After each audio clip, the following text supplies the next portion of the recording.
Hello viewers, welcome to my channel. आज हम देखने जा रहे हैं कंपनीज एक्ट 2013। Let's start.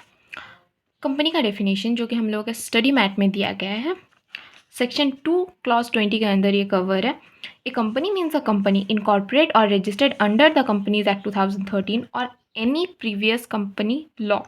क्या बोला गया है कि कंपनीज एक्ट 2013 के 13 या फिर कोई भी प्रीवियस कंपनी लॉ के अंडर जो कंपनी मतलब जो कॉरपोरेशन रजिस्टर्ड है उसे ही कंपनी कहते हैं। और एक डेफिनेशन देख लेते हैं जो कि चीफ जस्टिस मार्शल द्वारा दिया गया है। A corporation is an artificial being, invisible, intangible, existing only in contemplation of law. ठीक है, इसमें क्या कहा गया है कि कंपनी एक आर्टिफिशियल बीइंग है, इनविजिबल है, इंटेंजिबल है और सिर्फ लॉ के नज़रिया से ही देखा जा सकता है। और एक डेफिनेशन देख लेते हैं जो कि प्रोफेसर हैनी द्वारा दिया गया है। A company is an incorporate association which is an artificial person created by law having a separate entity with a perpetual succession and a common seat. क्या बोला गया है कि कंपनी एक इनकॉर्पोरेट एसोसिएशन है जो और आर्टिफिशियल है, जो कि लॉ द्वारा क्रिएट किया गया है, मतलब बनाया गया है। हैविंग अ सेपरेट एंटिटी, वो एक अलग एंटिटी है, परपेचुअल सक्सेशन है और कॉमन सील भी है। मतलब इसमें पता है सारा फीचर्स बता दिया गया है कि कौन सा फीचर है, जैसे कि artificial person, perpetual succession, separate entity, common seal, ये सब इसका फीचर्स है जो कि हम लोग आगे डिटेल्स में पढ़ने वाले हैं। It is rule-based legislation with 470 sections and 7 schedules. The entire act has been divided into 29 chapters.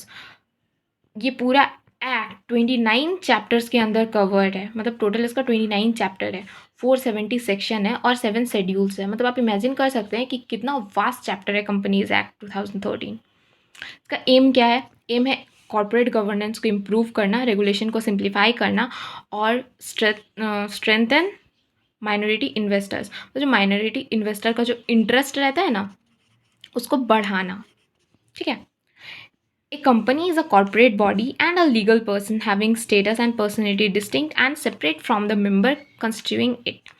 क्या बोला गया है कि कंपनी एक कॉर्पोरेट बॉडी है, लीगल पर्सन है, इसका स्टेटस और पर्सनैलिटी अलग अलग है, मतलब इसका एक अपना स्टेटस और पर्सनैलिटी है। सेपरेट फ्रॉम मेंबर, मतलब इसका मेंबर से पूरा डिफरेंट है, इसका अलग पर्सनैलिटी है, स्टेटस है। प्रीवियस कंपनी लॉ जो कि सेक्शन 2 क्लॉज 67 के अंदर कवर है। अब एक क्वेश्चन आता है, why companies act 2013? Companies act 2013 को क्यों बनाया गया, इसका ज़रूरत क्या था? ठीक है, तो इसको देख लेते हैं एक बार कि इससे पहले क्या कोई कंपनीज एक्ट, मतलब कोई कंपनी का एक्ट नहीं था, ऐसे ही कंपनी चलता था? नहीं, इससे पहले भी कंपनीज का बहुत सारा एक्ट आ चुका है, बट जो कि हम लोग आज़ादी के बाद, मतलब 1947 के बाद जो एक्ट आया था वो है 1956 वाला, मतलब कंपनीज एक्ट 1956, और इसको हटा के ही कंपनीज एक्ट 2013 लाया गया है। मैं एक बार पूरा पेज को दिखा देती हूँ ताकि आप लोग स्क्रीनशॉट ले सकें।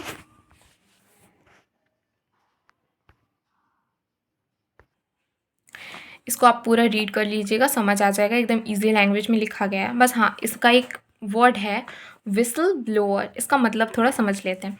विसल ब्लोअर का मतलब क्या होता है कि अंदर की बात अथॉरिटी को बता देना। मतलब समझ लीजिए कि कोई एक पर्सन है, ठीक है, एक अथॉरिटी के अंदर, मतलब वो काम करता है, एक एम्प्लॉई है, कंपनी में काम करता है, कंपनी में कोई मतलब गलत काम हो रहा है, धोखाधड़ी या कुछ भी हो रहा है, उसको पता चल जाता है तो वो अथॉरिटी को बता देता है, उसी को विसल ब्लोअर कहा गया है लॉ के टर्म में। ओके, तो आई होप आप सबको मेरा ये वीडियो समझ आया होगा, मेरा पढ़ाने का स्टाइल समझ आया होगा।